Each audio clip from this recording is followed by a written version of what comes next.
For 4.5 years, author Catherine Beeler has been running with dangerous company.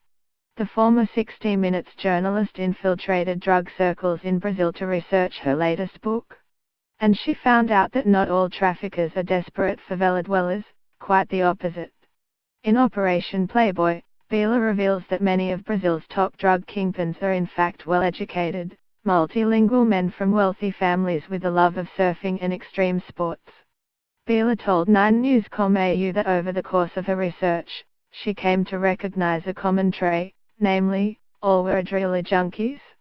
They live a hedonistic life of glamour, but they are always walking on a tightrope and can, at any time, fall to great depths, Beeler says. They are literally playing Russian roulette with the firing squad. Beeler said many of the playboys themselves started as drug runners to their sustained extreme sports lifestyle, only to instead develop a thrill-seeking addiction to the international drug trade. One of them called it better than an orgasm, she recalls. Some eventually go on to build firms running cocaine Cassie-style operations. With a single kilo of cocaine raking in an estimated $250,000 in Australia, a drastically higher figure than the Peru street price of $2,000, the temptation is understandable.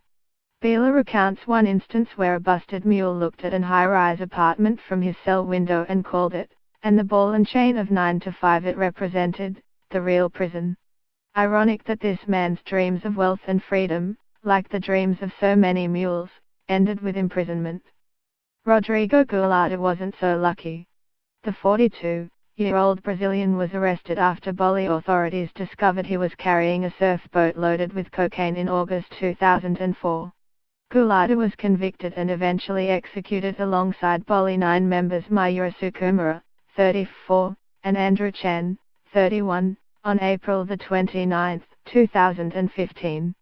The 9 comprised a group of Australians arrested in April 2005 over an attempt to smuggle 8.3 kilograms of heroin out of Indonesia and into Australia.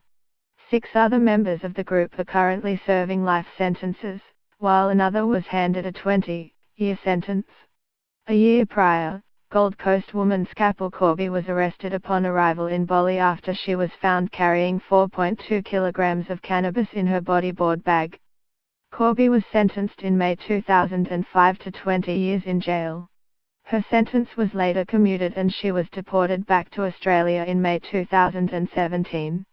Beeler co-authored Corby's story in her 2006 book, My Story, Skapel Corby. She said Goulart was sent to Bali at the whim of one drug lord, 8 days after another friend had been given a death sentence in Indonesia. It was a decision the man would later come to regret. He said to me during an interview, "I have blood on my hands," Beeler says. The arrests of Goulart, the Bali 9 and Corby were only possible because of airport police, specially trained to identify traffickers. Beeler says it's often the smallest clue that tips officers off, from travelers who look incongruous to their luggage, to a single bead of sweat.